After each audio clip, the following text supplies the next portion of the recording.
Hi everyone, welcome to District 360. In this quick tutorial, we'll show you how to create a custom list view so you can filter and organize your records exactly the way you need. It's a quick way to focus on what matters without running a full report. To begin, go to any tab such as Properties, Businesses or Contacts. In this example, we'll create a list view for the Properties tab. Click on the Properties tab.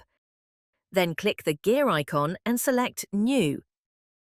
Give your list view a name, let's say Vacant Properties, and set the API name.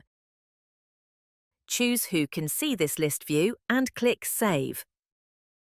Once the list view is created, let's filter it to show only vacant properties.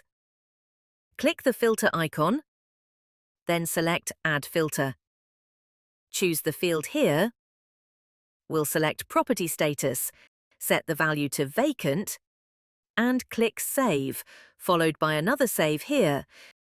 Now your list view will display only the vacant properties.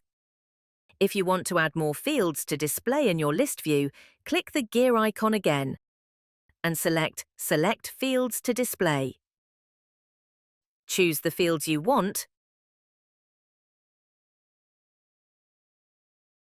then click Save. To make this your default view when you land on the Properties tab, click the pin icon next to the list view name. That's all for now on how to create and customize list views. Thank you for watching. I hope you found this helpful.